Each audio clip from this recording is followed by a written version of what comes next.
Hello students. हम photochemistry को पढ़ रहे थे और फोटोकेमिस्ट्री में हम फोटोकेमिकल रिएक्शन को हमने पढ़ा, प्रकाश अवशोषण के नियम को पढ़ा, प्रकाश रासायनिक जो अभिक्रियाओं के लिए केमिस्ट्री के जो लॉ हैं उनको पढ़ा हमने। ठीक है, आज हम जेबलोन्स की डायग्राम पढ़ेंगे।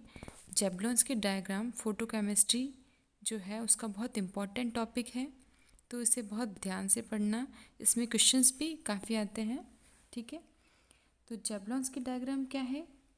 प्रकाश रासायनिक अभिक्रिया में क्रियाकारी अणु द्वारा प्रकाश के फोटोन या क्वांटम के अवशोषण तथा उसके बाद होने वाले विभिन्न प्रकाश भौतिकी एवं प्रकाश रासायनिक प्रक्रमों को समझना आवश्यक है। इसको जेबलोन्स की डायग्राम द्वारा प्रदर्शित करते हैं। ठीक है, हम फोटोकेमिस्ट्री में क्या करते हैं? फोटोन के प्रेजेंस में होने वाले जितने भी रिएक्शन हैं उनकी स्टडी करते हैं। ठीक है, यानी फोटोन के प्रेजेंस में, यानी कोई भी मॉलिक्यूल में रिएक्शन के लिए क्या ज़रूरी है? फोटोकेमिकल रिएक्शन के लिए प्रकाश की उपस्थिति ज़रूरी है। ठीक है, और उस फोटोकेमिकल रिएक्शन में मॉलिक्यूल क्या करता है? लाइट को एब्जॉर्ब करता है। ठीक है, और लाइट को एब्जॉर्ब करने से मैंने क्या बताया था कि यदि कोई मॉलिक्यूल लाइट को एब्जॉर्ब करता है तो उसमें दो तरह के चेंजेस होते हैं, फोटो फिजिकल चेंज या फोटो केमिकल चेंज। तो ये जो फोटो फिजिकल चेंज और फोटो केमिकल चेंज को डायग्रामेटिकली जो बताया है, डायग्रामेटिकली हम बता पा रहे हैं, वो कौन से डायग्राम से बताएंगे? जेबलोन्स की डायग्राम के द्वारा हम प्रदर्शित कर रहे हैं कि यदि मॉलिक्यूल जब फोटोकेमिकल रिएक्शन में पार्टिसिपेट करता है, यानी मॉलिक्यूल रेडिएशन को एब्जॉर्ब करता है, तो उसमें जो होने वाली फिजिकल चेंज और केमिकल चेंज को जिस डायग्राम के द्वारा हम प्रदर्शित करते हैं वो डायग्राम क्या कहलाता है? जेबलोन्स की डायग्राम। ठीक है, अब इस डायग्राम को समझने के लिए हमें कुछ टर्म को पढ़ना होगा। ठीक है, तो पहले हम कुछ टर्म पढ़ेंगे, देन जेबलोन्स की डायग्राम को हम देखेंगे। ठीक है, अणु की मूल अवस्था ग्राउंड स्टेट को एस नॉट के द्वारा प्रदर्शित करते हैं। ठीक है, यानी मॉलिक्यूल जब रेडिएशन एब्जॉर्ब करता है, ठीक है, तो रेडिएशन एब्जॉर्ब करने से पहले वो अपनी ग्राउंड स्टेट में रहता है। ठीक है, और ग्राउंड स्टेट को हम किससे प्रदर्शित करेंगे? एस नॉट से प्रदर्शित कर रहे हैं, जो कि उस अणु में उपस्थित इलेक्ट्रॉनों के कुल चक्रण को प्रदर्शित करता है। ठीक है, और जो ग्राउंड स्टेट एस नोट से हम प्रदर्शित कर रहे हैं, तो एस नोट क्या है? एस नोट वो स्टेट है जहाँ वो इलेक्ट्रॉन के कुल चक्रण को प्रदर्शित, टोटल जो स्पिन है उसको प्रदर्शित कर रहा है। अधिकांश अणुओं की मूल अवस्था में E1 इलेक्ट्रॉन होते हैं जो कि स्पिन पैड होते हैं। ठीक है, हमें पता है कि जो ग्राउंड स्टेट में मॉलिक्यूल किस में पेयरिंग पोजीशन में रहता है। ठीक है, वो पैड रहता है, और पैड में भी देखो स्पिन पैड में क्या अपोजिट स्पिन में वो पैड रहता है।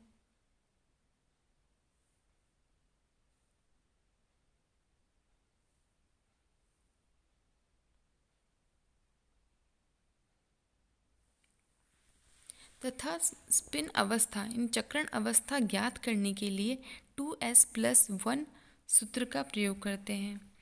अभी हम बात कर रहे थे कि मॉलिक्यूल अपनी ग्राउंड स्टेट में जब रहेगा तो ग्राउंड स्टेट को हम एस नोट से प्रदर्शित कर रहे हैं, और एस नोट पे यदि मॉलिक्यूल है तो वो स्पिन पैड फॉर्म में है, यानी यहाँ पर देखो अपोजिट स्पिन पैड फॉर्म में है, और हमें इसकी स्पिन की कंडीशन पता करनी है हमें, तो हम क्या किससे निकालेंगे?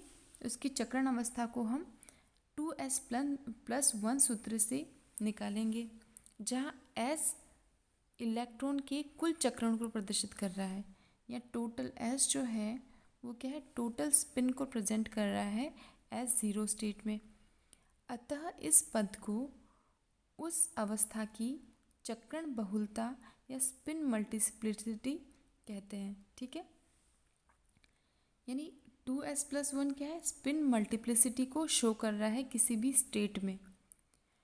चक्रण अवस्था ज्ञात करने के लिए जब इलेक्ट्रॉन युग्मित होते हैं तो हमें पता है चक्रण हम कैसे ज्ञात करेंगे, स्पिन मल्टीप्लिसिटी 2s+1 से ज्ञात करेंगे।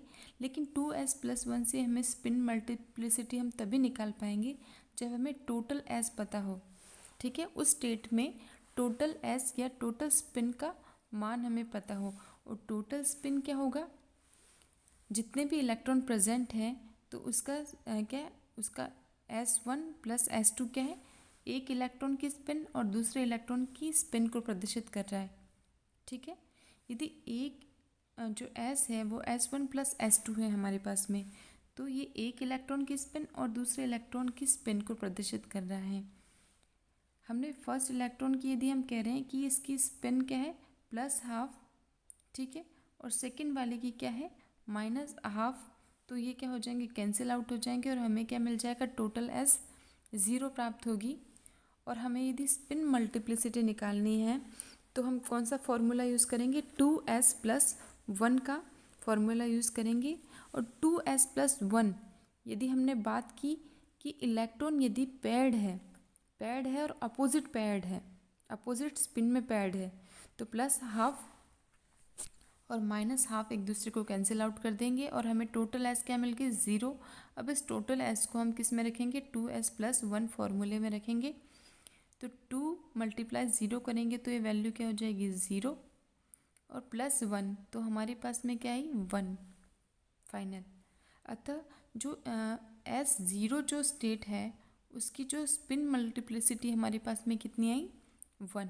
यानी ग्राउंड स्टेट में स्पिन यदि जो इलेक्ट्रॉन है वो अपोजिट स्पिन पेयर्ड हैं तो ग्राउंड स्टेट में जो स्पिन मल्टीप्लिसिटी है वो क्या आई हमारे पास में, 1। इसको हम सिंगलेट ग्राउंड स्टेट भी कह सकते हैं। ठीक है, 1 का मतलब क्या है, सिंगलेट ग्राउंड स्टेट।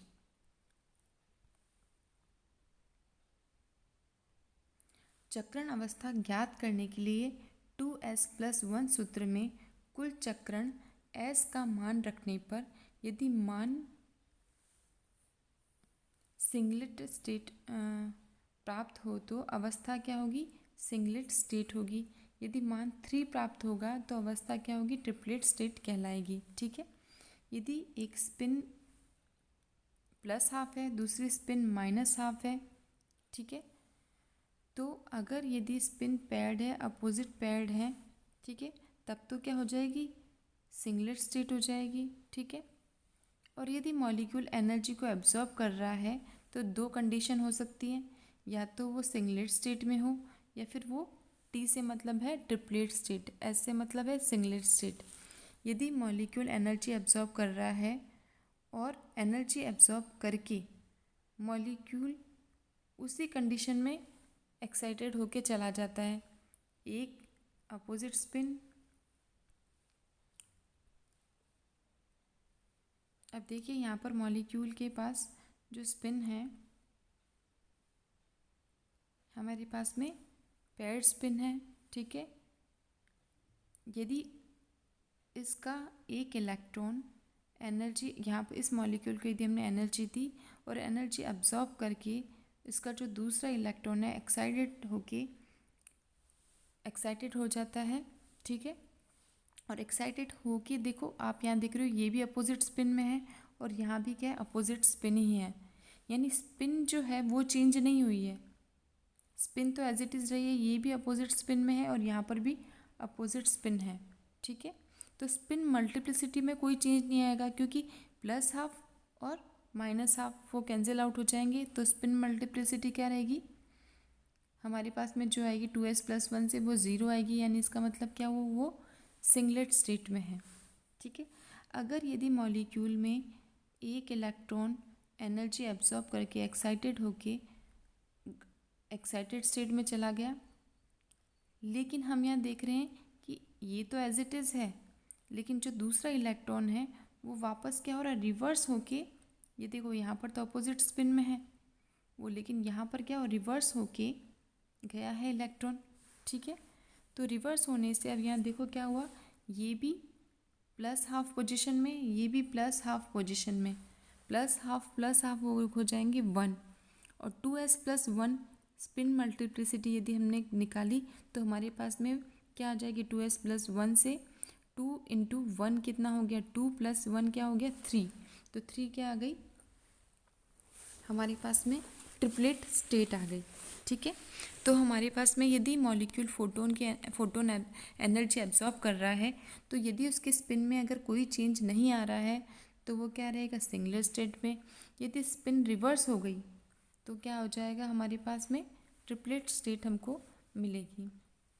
ठीक है, अणु द्वारा फोटोन के रूप में ऊर्जा अवशोषित करने पर इलेक्ट्रॉनीय संक्रमण में रासायनिक बंध के इलेक्ट्रॉन युग्म में से एक इलेक्ट्रॉन उत्तेजित अवस्था में चला जाता है। ठीक है, हमने क्या बताया आपको कि फोटोन जब हम किसी मॉलिक्यूल पे रेडिएशन आपतित करवाते हैं तो उस जो मॉलिक्यूल के जो केमिकल बॉन्ड है उस बॉन्ड के जो 2 इलेक्ट्रॉन हैं, एक बॉन्ड में कितने इलेक्ट्रॉन्स होते हैं 2 इलेक्ट्रॉन्स, उस बॉन्ड के इलेक्ट्रॉन एनर्जी को एब्जॉर्ब करके यदि एक मॉलिक्यूल के अंदर ये 2 इलेक्ट्रॉन प्रेजेंट है उस बॉन्ड के इलेक्ट्रॉन एनर्जी एब्जॉर्ब करके क्या हो गए एक्साइटेड स्टेट में एक इलेक्ट्रॉन चला गया। तो यह 2 प्रकार से संभव है। उत्तेजित इलेक्ट्रॉन चक्रण साथ वाले इलेक्ट्रॉन के समांतर हो, या तो यदि फर्स्ट इलेक्ट्रॉन एनर्जी देखिए यदि इलेक्ट्रॉन एक्साइटेड होके ये ग्राउंड स्टेट है ये एक्साइटेड स्टेट है, एक्साइटेड स्टेट में या तो ये ग्राउंड स्टेट में ही रहेगा और इस इलेक्ट्रॉन का यदि एक्साइटेशन हो रहा है तो एक कंडीशन है कि या तो वो क्या हो अपनी स्पिन में कोई चेंज नहीं करे और एक्साइटेड हो जाए यानी इसके क्या अपोजिट स्पिन में ही रहे, या फिर वो रिवर्स होके इसके क्या हो जाए पैरेलल हो जाए। तो ये 2 कंडीशन पॉसिबल है फर्स्ट और सेकंड। ठीक है, अब हम सेकंड कंडीशन की बात करें यदि रिवर्स हो जाए, ठीक है, यानी पैरेलल स्पिन हो जाए तो S क्या हो जाएगा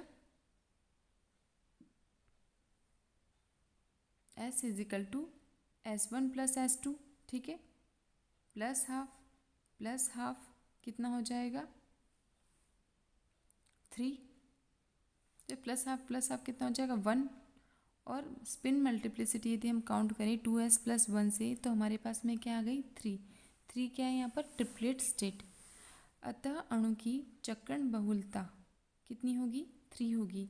इसको इस प्रकार से भी कह सकते हैं कि अणु ट्रिपलेट स्टेट T में है। इस प्रकार यदि एंटी पैरेलल हो तो S = S1 + S2। ठीक है, प्लस यदि एंटी पैरेलल स्पिन में है तो plus half minus half cancel out हो जाएंगे, हमारे पास टोटल S क्या आ जाएगा 0 आ जाएगा। और स्पिन मल्टीप्लिसिटी को हम कैसे निकालेंगे 2s + 1 से, तो हमारे पास आफ्टर कैलकुलेशन क्या है 1 क्या शो कर रहा है यहाँ पर सिंगलेट स्टेट को। अतः अणु की चक्रण बहुलता जो स्पिन मल्टीप्लिसिटी क्या होगी 1 होगी। इस प्रकार भी हम कह सकते हैं कि अणु क्या है सिंगलेट उत्तेजित अवस्था में है। तो यदि हमने बात की कि यदि मॉलिक्यूल में एक्साइटेशन होगा तो 2 कंडीशन पॉसिबल है, या तो पैरेलल और या फिर एंटी पैरेलल। यदि पैरेलल हुआ तो हमें ट्रिपलेट स्टेट मिलेगी। ठीक है, और यदि एंटी पैरेलल हुआ तो हमें क्या मिलेगी सिंगलेट स्टेट मिलेगी। तो जेबलॉन्स की हम डायग्राम में इन जो स्पिन मल्टीप्लिसिटी की बात करेंगे, ठीक है, कि मॉलिक्यूल यदि एक्साइटेड होगा तो वो ट्रिपलेट स्टेट में भी जा सकता है और सिंगलेट स्टेट में भी जा सकता है। ठीक है, लेकिन ध्यान रखना कि ट्रिपलेट स्टेट है वो क्या होगी ज़्यादा स्टेबल होगी बजाय कि सिंगलेट स्टेट की, क्योंकि हुंड के अनुसार कोई भी सिस्टम अपनी क्या होगी ज़्यादा मल्टीप्लिसिटी हो ऐसी कंडीशन में क्या रहता है स्टेबल रहता है। यदि मल्टीप्लिसिटी ज़्यादा होगी तो स्टेबिलिटी ज़्यादा होगी।